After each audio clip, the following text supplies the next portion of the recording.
আশা করছি সবাই বুঝতে পেরেছে। না বুঝতে পারলে অবশ্যই কমেন্টে জানাবেন। তখন এর চাইতেও যদি আরো সহজভাবে বোঝানো যায় তাহলে সেটা বুঝিয়ে দেওয়ার চেষ্টা করবো ইনশাআল্লাহ।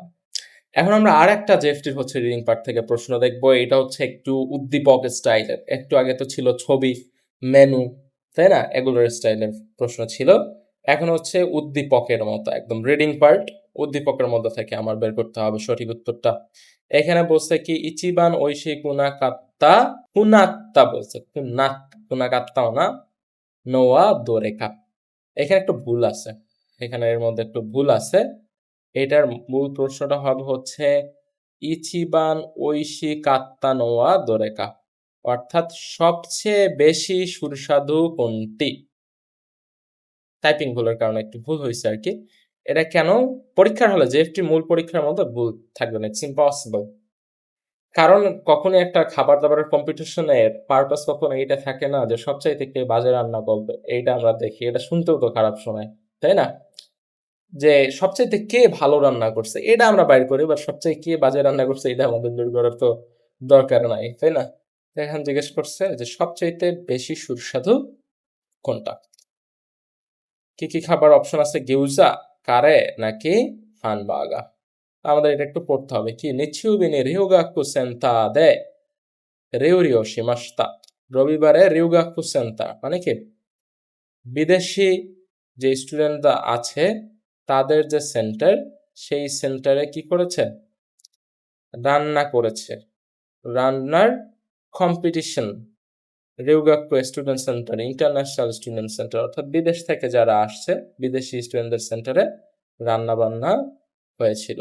কি করেছে? ইরোইরোনা কুনিনো রিউগাকু সেইগা খেতেই মাস্তা। বিভিন্ন দেশের বিদেশি স্টুডেন্টরা এসেছিল।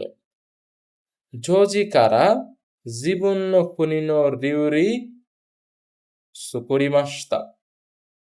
কি করেছে? 10টা থেকে নিজের দেশের রান্না তৈরি করেছে। জো নিজিনি মিন্নাদে থাবেতে দোরেগা ইচিবান ঐশিকা এরাবিমাস্তা। 12টা থেকে সবাই মিলে খেয়ে কোনটা সবচেয়ে বেশি সুস্বাদু সেটি বাছাই করেছে। ইচিবান ঐশী কাত্তানোয়া চানসান্ন গিউজা দে নিজো নানানান দেশতা। সবচাইতে ইচিবান সবচাইতে সুস্বাদু ছিল কোনটা? চানসানের গিউজা, যেটার পয়েন্ট ছিল 27 পয়েন্ট। নিবান ওয়া ওয়াতাশিনো কারে দে নিজো নিতেন দেশতা। 2 নাম্বারটা আমার কারে, সে হচ্ছে কারে রান্না করছিল, 22 পয়েন্ট ছিল। সানবান ওয়া সুমিসু সান্ন হানবাগা দে জো হাচি তেন দেশতা। জো হাচি যদি আপনি নাও পড়তে পারেন, এখানে কিন্তু 18 লেখা, সেটা দেখেই বুঝতে পারবেন। তো 3 নাম্বার ছিল কোনটা? সুমিসু সানের হানবার্গার, যেটার পয়েন্ট ছিল হচ্ছে 18। এখানে কিন্তু আমার বলেই নাই সবচাইতে বাজে কোনটা ছিল। আর তো আর 3জনই তো আর রান্না করে নাই, আরো অনেকেই তো রান্না করেছে, তাই না? এখানে জাস্ট ফার্স্ট সেকেন্ড থার্ড কে হয়েছিল সেটা হচ্ছে উল্লেখ করেছে। তো প্রশ্ন জিজ্ঞেস করছে কি সবচাইতে কাঠটা বেশি সুস্বাদু ছিল। সবচাইতে সুস্বাদু ছিল কাঠটা? ইচিবান ঐশী ছিল হচ্ছে গিউজা, 27 যেটার পয়েন্ট ছিল। তাহলে আনসার হবে হচ্ছে গিউজা। এখান থেকে আর একটা কি প্রশ্ন করা যেতে পারে আমরা একটু দেখি। কি বলেছে এখানে? নিবান নিবান মেনি ঐশী কাত্তা রিউরি ওয়া নানাতেন দেশ তাকে একটু কিন্তু ঘুরাই দিচ্ছে এবার প্রশ্নটা। এবার আর জিজ্ঞেস করা নাই 2 নাম্বার কে হয়েছে, তা জিজ্ঞেস করা নাই। বলছে কি 2 নাম্বারের সুস্বাদু হওয়া রান্নার পয়েন্ট কত ছিল নানাতেন দেশ তাকে।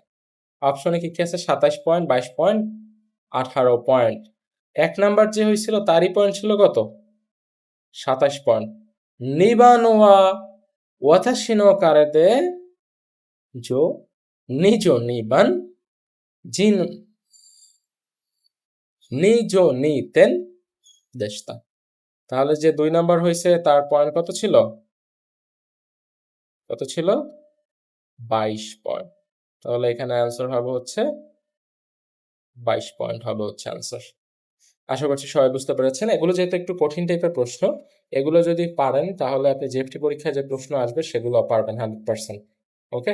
যে কারণে এইসব প্রশ্নগুলো বুঝতে আপনার প্রথম দিকে একটু কঠিন মনে হবে, বাট আপনি এটা বারবার দেখবেন। লেখাপড়া এত সহজ না যে আপনি একটা ক্লাস জাস্ট একবার দেখবেন আর পড়াশোনা হয়ে যাবে, একদম মুখস্থ হয়ে যাবে। এত তো সহজ হওয়ার কথা না, তাই না? তো আপনার বারবার দেখতে হবে প্রথম দিকে একটা ক্লাস, একটা প্রশ্ন বারবার দেখতে হবে, বুঝতে একটু সময় লাগবে। ওরা যখন আস্তে আস্তে আপনি বুঝে ফেলবেন, এরকম 15 দিন 1 মাস যখন আপনার প্র্যাকটিস করা হয়ে যাবে, 15 দিনই আপনি যদি ভালোভাবে বেশি সময় নিয়ে প্র্যাকটিস করেন, তারপরে দেখবেন যে না, এখন আপনি আগের চাইতে আরো দ্রুত বুঝতে পারতেছেন সবকিছু। এরপরে আর একটা রিডিং পার্টের প্রশ্ন, জেএফটি। এখানে কি বলেছে,